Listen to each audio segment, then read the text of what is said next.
that Epstein was above my pay grade. A United States attorney, faced with Epstein's crimes, said he was told the man belonged to intelligence. Protected, not prosecuted. Protected by who? And why is no one in power willing to answer that question?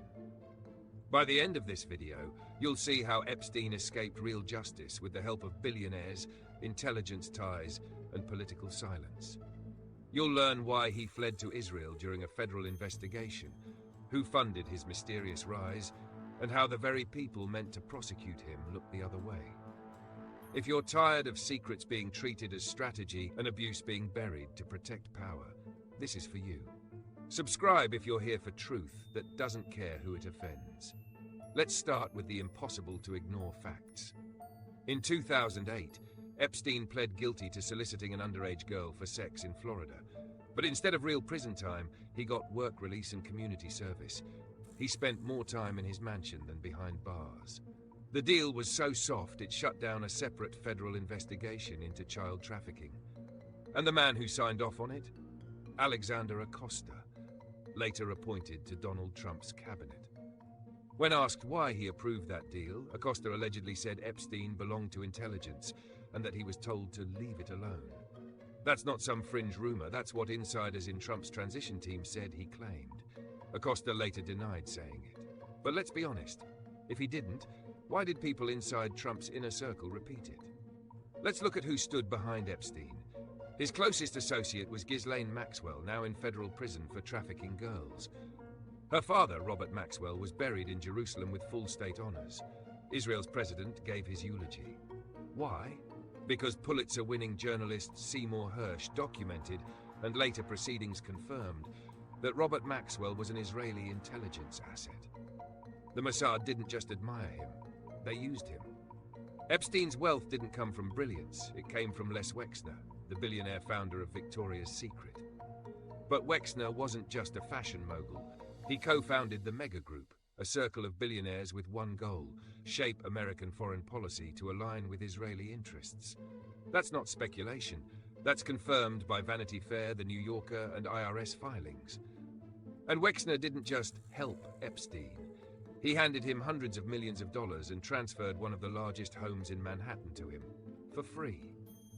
Comment if you think a tax consultant is worth a $77 million house. This wasn't philanthropy. It was protection money dressed in non-profit language. And it didn't stop there. Former Israeli Prime Minister Ehud Barak met with Epstein dozens of times between 2013 and 2017, well after Epstein's conviction. He flew on Epstein's private plane. They invested in tech companies together. They were photographed entering and leaving Epstein's New York townhouse. That townhouse? Still linked to Wexner's trust. Does this look like coincidence to you? Let me know below. And Barak wasn't the only one. The Wall Street Journal released Epstein's private calendar. It included names tied to global intelligence networks, high-ranking diplomats, and former US government insiders. Barak later claimed he didn't know about Epstein's crimes, but by then, it was public knowledge, easily found, widely reported. So ask yourself, why lie? Epstein's primary associate was the daughter of a documented Mossad agent. His main benefactor led a network of billionaires who explicitly supported Israeli policy. And one of his closest friends was a former Israeli prime minister. When Epstein was first charged in 2008, he disappeared to Israel. He returned only after securing one of the most lenient plea deals in American legal history. Still think this was just about money? CBS News investigated this. In 2020, they reported that over 60 Jewish American sex offenders had fled to Israel to avoid prosecution. That's not a conspiracy theory, it's law enforcement's own data.